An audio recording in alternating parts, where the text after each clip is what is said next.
Kalau gue ditanya siapa pemimpin idola gue, satu nama yang muncul adalah Angela Merkel. Mantan kanselir Jerman yang baru saja meletakkan jabatannya, perempuan paling berkuasa di Eropa yang mampu menangani COVID-19 dengan pendekatan saintifik. Yang lain lagi muncul adalah Boris Johnson, Perdana Menteri Inggris yang sangat humble dan sederhana, demikian pula Erdogan, Presiden Turki. Tapi akhirnya gua sadar bahwa setiap masyarakat, setiap society akan mendapatkan pemimpin yang pantas bagi mereka.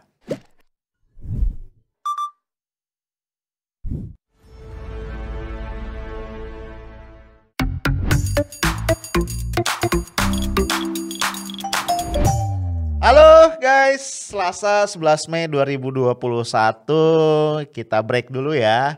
Nama rubriknya Coffee Break, tapi kopinya entar ya, lu jangan sok-sokan hilap.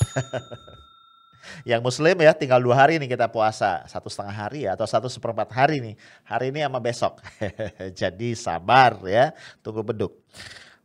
Bro, gue mau cerita sedikit ya. Salah satu profesi gue selain bikin YouTube, ya ini bisa disebut profesi nggak ya? Selain jurnalis ya, gue adalah trainer yang kerap diundang untuk memberikan training-training leadership ya. Ada di corporate, ada di universitas, dan juga beberapa institusi yang lain. Oke. Nah, seringkali gue harus cerita ya, namanya lagi training leadership, kayak apa sih sosok seorang pemimpin ideal. Nah, itu sebenarnya formulanya gampang ya. Karena kalau gue lihat, memang banyak terbit buku tentang leadership ya. Kayaknya tiap hari ada deh buku baru. Dengan konsep, dengan macam-macam ya. Leadership yang ideal tuh kayak apa. Tapi kalau gue baca, ya intisarinya nggak jauh-jauh beda ya. Jadi seringkali gue dengan agak skeptis bilang, ini mah daur ulang doang ya. Karena dari dulu sampai sekarang, prinsip kepemimpinan yang ideal itu sebenarnya ya sama ya, more or less. Pemimpin ideal itu adalah pemimpin yang mampu ngebangun trust dan respect ya, mampu bikin orang yang dia pimpin, orang-orang yang ada di sekitarnya itu punya trust dan respect ke dia. Ya, dan persoalannya menarik banget ya, atau bukan persoalan lah, challenge-nya. Karena trust respect itu nggak bisa diminta, tapi dia harus dibangun. Ya. Dan nggak bisa fake juga ya. Jadi kalau gua faking good gitu, mungkin awal-awal orang respect sama gua. Tapi dalam waktu yang singkat, relatively singkat, akan kebuka tuh ya borok-boroknya gua segala macem ya. Walaupun gua coba tutup dengan pencitraan kayak gimana ya, bisa jebol juga gitu. Nah, secara umum ya pemimpin itu akan mampu ngebangun trust respect dari orang lain kalau terpenuhi 3 kondisi. Yang pertama, dia mampu ya menunjukkan bahwa dia kompeten. Yang kedua, dia adalah orang yang selalu menjaga kredibilitasnya ya. Dan yang ketiga, dia berkontribusi banyak ya, senantiasa memberikan sesuatu ya, kebaikan lah bagi orang-orang yang dia pimpin.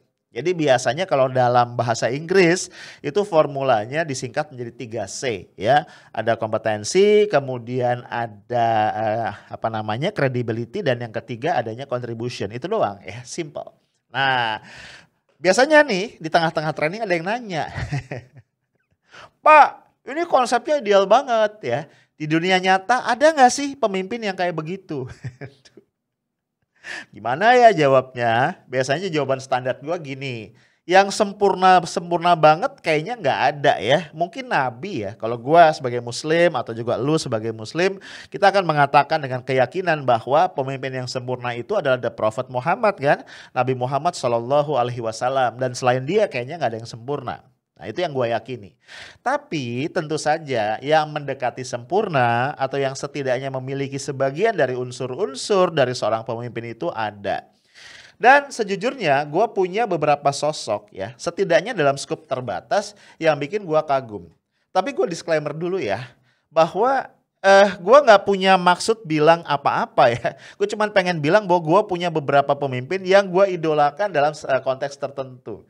Ini kenapa gue perlu disclaimer begini, karena biasanya pendukung-pendukung pemimpin yang lain itu sewot. Ya misalnya pendukung Pak Jokowi, kenapa sih lu nggak mengidolakan Pak Jokowi? Boleh dong ya kan, gue punya idola yang lain ya. Nah, kita lihat beberapa ya, misalnya gue belakangan ini lagi salut ya sama Perdana Menteri Norwegia ya, namanya kalau nggak salah Erna Solberg. Kasusnya sebenarnya enteng banget ya, terkait sama COVID ya. prokes ya. Karena prokes ini rame ya. Gara-gara prokes Habib Rizik ditangkap ya. Bahkan adik-adik kita nih para aktivis mahasiswa kemarin waktu demo hari buruh kalau nggak salah ya, atau demo hari Hardiknas ya, itu ditangkap ya. Udah dilepasin sih, tapi tetap masih menyandang status tersangka. Dan itu dulu kan apa ya? Prokes, pelanggaran prokes. Kacau emang ya, susah ya. Ini kita mau menyampaikan kritik secara online dihadang undang-undang ITE, offline dihadang peraturan itu ya, pelanggaran prokes. Aduh, kayaknya kita protesnya di alam gaib aja deh. Kembali ya ke kisahnya Erna Solberg tadi ya. Ini Perdana Menteri Norwegia. Jadi ceritanya dia ulang tahun ya, ulang tahun yang ke-60. Kemudian dia bikin makan malam syukuran gitu ya di rumahnya. Yang diundang cuma 10 orang sebenarnya, karena memang itu adalah batas berkumpul ya dalam prokesnya di Norwegia. Di atas itu nggak boleh, itu dilarang. Against the rule. Nah, dia bikin acara di rumahnya yang ada di pegunungan. Sepi gitu ya, nggak mungkin ada kerumunan juga. Lagian Norwegia orangnya dikit. Ya, ternyata entah mengapa yang hadir 13. Mungkin ada yang bawa teman, bawa pasangan, gua nggak tahu deh. Dan yang kocak juga sebenarnya pada hari hanya pada saat pelaksanaan makan malam itu, Erna Solbergnya nggak di tempat karena dia sakit mendadak dan dilarikan ke rumah sakit. Langsung tuh ya Erna Solberg dijatuhi denda. Ya gue lupa berapa, kalau nggak salah sekitar 34 juta ya kalau dirupiahkan oleh kepolisian setempat. Dan kepolisian mengatakan biasanya pelanggaran serupa ini ya cuman kita bubarin dan dikasih peringatan. Tapi karena Erna Solberg ini Perdana Menteri yang harus menjadi contoh bagi masyarakat, kita kasih hukuman tambahan berupa denda. Wih, gue salut banget. Gue ngebayangin ya, kalau pemimpinnya kayak begini maka kalaupun pemerintah keras menegakkan prokes, menjatuhkan sanksi, ya misalnya nih di Norwegia nggak boleh mudik gitu ya, itu kayaknya rakyat akan patuh ya. Yes, siap laksanakan. Ya, kenapa? Tadi trust, respect sama pemimpin, sama Perdana Menterinya karena sudah ditunjukkan satu contoh yang sangat-sangat konsisten. Ya. Nah, kita kan ingat ya sebelumnya gimana Pak Jokowi selalu mengatakan salus populi suprema lex ya, keselamatan rakyat adalah hukum tertinggi, dan Pak Jokowi pernah minta loh ya kepada TNI, Polri, kepala daerah segala macam aparatur state aparatus untuk tidak ragu-ragu menegakkan prokes. Jangan cuma himbauan-himbauan doang ya. Tapi kalau kita lihat nih ya foto-foto ya sekedar kenangan aja waktu Pak Jokowi ke Maumere Sika meresmikan bendungan, terjadi kerumunan massa. Ya coba, berarti yang menyebabkan terjadinya kerumunan siapa? Kan kalau bukan Pak Jokowi ya. Kemudian ketika NTT juga terkena bencana banjir bandang, tanah longsor, Pak Jokowi kembali ke NTT, terjadi lagi kerumunan massa. Apalagi Pak Jokowi bagi-bagi jaket lagi kan. Dan kita tahu sampai hari ini nggak ada apa-apa ya, nggak ada ucapan permintaan maaf atau apapun dari Pak Jokowi. Yang ada pihak istana ngeles. Intinya adalah bahwa itu tidak bisa dicegah karena antusiasme dari warga. Gue bertanya-tanya aja ya, bukannya kerumunan Habib Rizik juga terjadi karena antusiasme umat ya terhadap satu sosok ulama yang mereka kagumi ya. Ya cuma mungkin yang satu penguasa, yang satu oposisi ya, bedanya itu doang. Nah yang lain lagi bro yang juga gue kagumi ya, ini lagi-lagi pemimpin perempuan. Kayaknya di Eropa ini lagi musim ya para perempuan-perempuan hebat yang jadi pemimpin. Nah, yang berikut ini adalah Angela Merkel. Dia adalah kanselir dari Jerman ya. Jadi memang Jerman ini unik ya. Jerman adalah sebuah republik federasi. Kepala negaranya adalah seorang presiden, tapi kepala pemerintahannya adalah kanselir ya. Kanselir itu kira-kira perdana menteri lah gitu ya. Nah, Angela Merkel ini baru saja lengser ya dari jabatannya setelah sekian belas tahun ya. Gue lupa. Pokoknya dia 5 kali ya. Dia 5 kali kepilih jadi kanselir. Ya dari partai CDU, ini partai Kristen sayap kanan, jadi partai yang Puritan lah, kira-kira begitu. Nah kalau kita lihat ya, Angela Merkel ini memang sosok yang, menurut gue ya bikin kagum ya. Lo bayangin sebelum dia terjun ke politik, dia memang punya basis yang sangat kuat sebagai seorang saintis ya. Lo tahu Jerman ini kan hasil penggabungan antara Jerman Barat dengan Jerman Timur ya. Jerman Timur itu dulu komunis ya. Nah Angela Merkel ini adalah seorang ilmuwan ya, lulusan dari Universitas Karl Marx di Jerman Timur waktu itu. Jadi dia asalnya dari Jerman Timur. Bidangnya itu bidang yang luar biasa ya. Dia belajar fisika, dia juga ahli kimia, dan dia juga ahli matematik. Peneliti loh bro ya, kebayang ya. Nah Bahkan sampai sekarang suaminya kalau gua nggak salah itu masih mengajar sebagai dosen di Universitas Berlin. Nah, udah dia terjun ke politik nih ya, dari bawah ya, dari mulai sekretaris partai terus naik, pernah menjadi menteri beberapa kali di masa kepemimpinan kanselir Jerman sebelumnya, dan akhirnya terpilih menjadi pemimpin dari partainya CDU dan kemudian berkoalisi akhirnya menjadi terpilih jadi kanselir. Cerita singkatnya begitu. Nah, sosok yang apa yang membuat gua menganggap sosoknya ini sosok yang keren ya. Karena satu ya, dia secara genuine adalah sosok yang sederhana gitu. Kesederhanaan seorang Angela Merkel ini bukan kesederhanaan yang dipoles. Kesederhanaan ketika dia mau ketemu rakyat gitu ya, kemudian ada kamera ya, kemudian rakyatnya rapi gitu. Enggak ya, kesederhanaannya tuh genuine ya. Lu bayangin aja, dia dan suaminya itu tinggal di satu apartemen sempit di lantai 4. Loh, gila loh. Jadi dia tuh gak tinggal di satu rumah mewah gitu, enggak, di apartemen. Sebagaimana warga biasa. Dan masyarakat seringkali melihat bagaimana Angela Merkel ini datang dan pergi ke kantor kanselir itu dengan menggunakan public transportation. Bercampur dengan yang lain. Bahkan juga ini yang unik ya. Sering banget masyarakat ngelihat ya, wartawan ngelihat Angela Merkel ini berbelanja. Ya sebagaimana ibu rumah tangga yang lain. Pulang dari kantornya, sore hari dia belanja di grocery stores ya atau di supermarket ya kalau kita untuk keperluan dia sehari-hari. Gak pakai ajudan apa ya? Dahsyat kan? Ih gila. Gimana gua gak salut gitu. Padahal ya, lu gak boleh lupa yang namanya Angela Merkel ini adalah pemimpin paling senior di Uni Eropa. Jadi secara de facto ya dia adalah pemimpin Uni Eropa. Kita tahu ya adalah di Uni Eropa setelah Inggris keluar ya, Jerman itu adalah satu negara dengan perekonomian yang paling kuat ya. Dan de facto Jerman itu adalah tadi patron atau pemimpin di Uni Eropa. Dan pemimpin Jerman adalah Angela Merkel. Itu ya. Tapi si Angela Merkel yang memimpin Jerman ini de facto dia memimpin Uni Eropa, belanja di grocery store sendiri. Gila ya. Aduh, gimana gua nggak salut ya lihat pemimpin kayak begini. Dan juga ketika ya ada pandemi COVID-19 ini, disitulah gua sadar memang pemimpin itu perlu punya background ya, masa lalu yang solid gitu loh ya.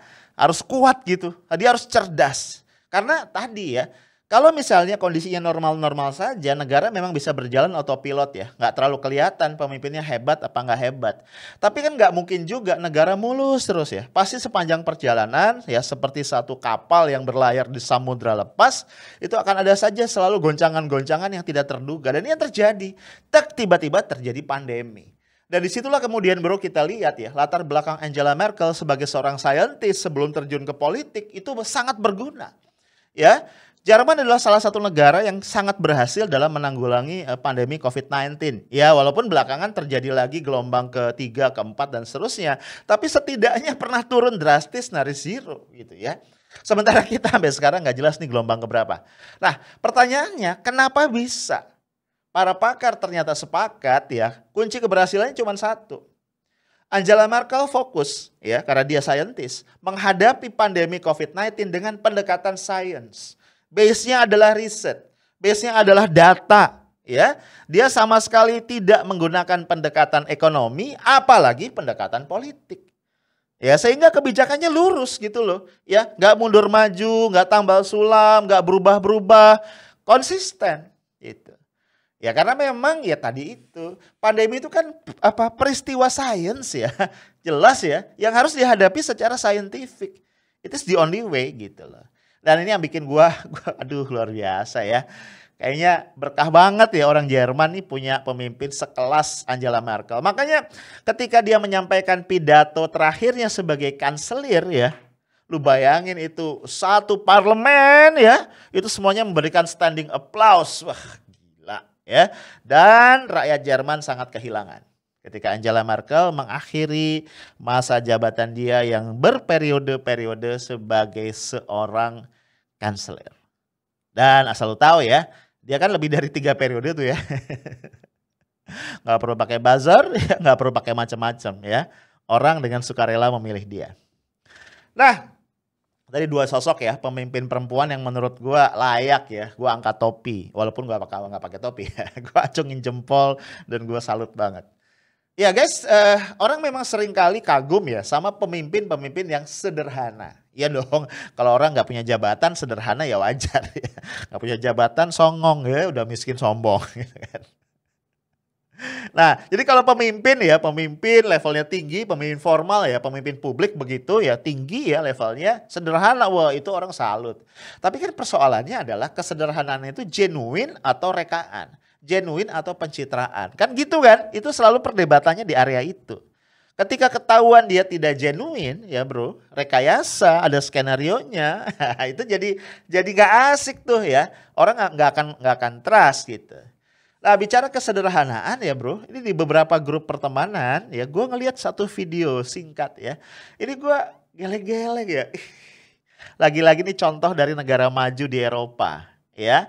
Boris Johnson, tadi cewek ya sekarang cowok ya. Boris Johnson. Boris Johnson ini adalah Perdana Menteri Inggris. Lu bayangin ya, Perdana Menteri Inggris itu kan kerajaan ya. Kepala negaranya adalah Queen Elizabeth II, sementara kepala pemerintahannya adalah seorang Perdana Menteri.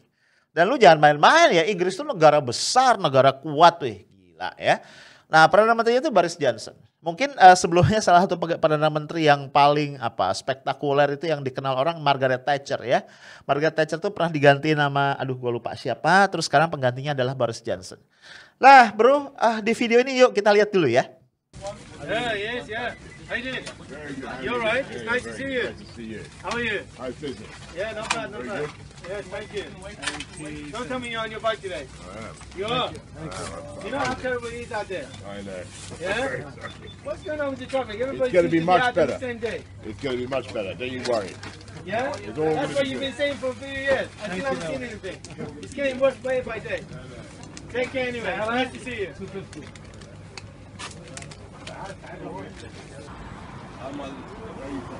From Iraq. Right, nice to see you. Good? We are all from Iraq. Right, fantastic. I will there. All right, nice to see you. It's fun. Well, Boris Johnson shopping at Milad supermarket. Have a good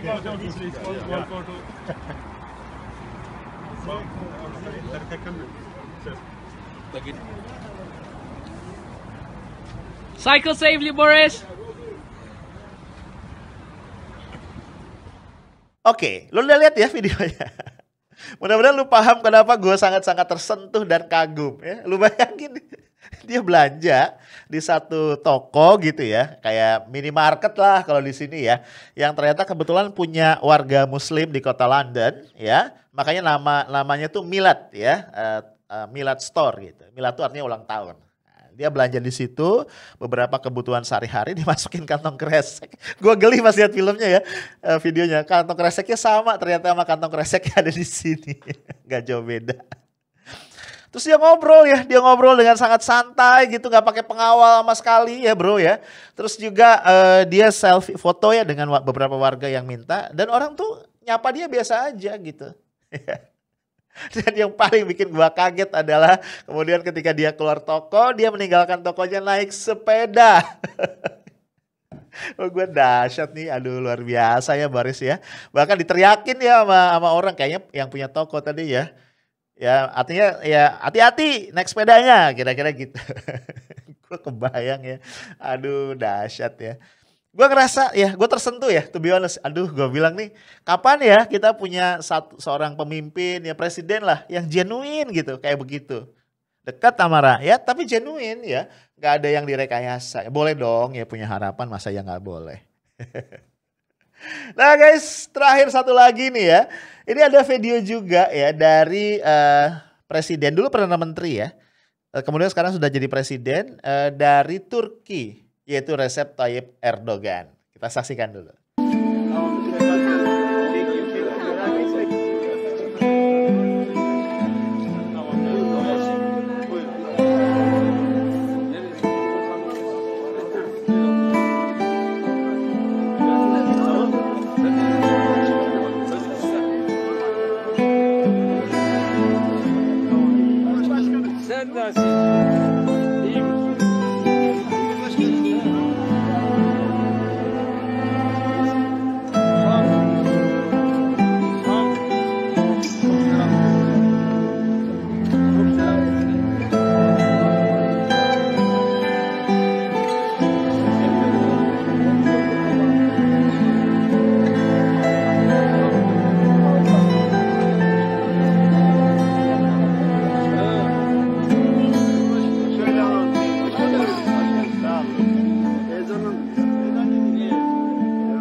again guys, yang bikin gua tersentuh dari video ini adalah kelihatan banget genuine.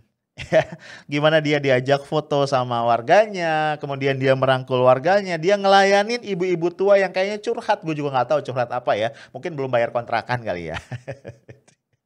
Ada bapak-bapak foto sama dia, ada bayi dia gendong. Aduh, gue bilang ya. Dan nggak tahu ya, kita mungkin nggak bisa jelasin dengan kata-kata secara rasional, tapi kita bisa ngerasain ya hal-hal yang genuine tadi itu kerasa banget dalam apa-apa yang dilakukan oleh Erdogan di video tadi. Nah, jadi kalau kita lihat di situ, Erdogan memang datang dari partai Islam ya. Tapi kalau kita lihat ya bagaimana yang mengeluh-elukan Erdogan, kayaknya warga yang sangat beragam ya. Ya, yang cewek-cewek ada juga yang nggak pakai kerudung segala macam ya. Jadi kayaknya memang Erdogan Erdogan ini menjadi satu sosok yang membanggakan banget buat masyarakat ya. Nah, bro, gue cuman pengen kemudian menggarisbawahi. Sebenarnya yang diharapkan oleh masyarakat itu hal-hal yang simpel aja. Ya, kita ingin di satu sisi pemimpin yang hands on, pemimpin yang paham betul apa yang menjadi persoalan ya, paham masalah lah, paham peta persoalan dan kemudian menjanjikan solusi-solusi yang konkret. Itu satu. Tapi juga kita menginginkan pemimpin yang mampu jadi role model, yang punya integritas, yang satu kata dengan perbuatan. Kalau dia ngomong tuh kita bisa percaya dan kalau dia bicara kita melihat ada contoh-contoh konsisten dari apa yang dia lakukan. Nah, sekali lagi ya, gue nggak tahu kapan ya kita akan punya pemimpin seperti itu. Gue cuma teringat ya, ada satu pernyataan dari The Prophet Muhammad bahwa setiap manusia, setiap kelompok manusia akan mendapatkan pemimpin yang pantas bagi mereka. Itu aja dari gue. Stay tough, smart, and professional. Assalamualaikum warahmatullahi wabarakatuh.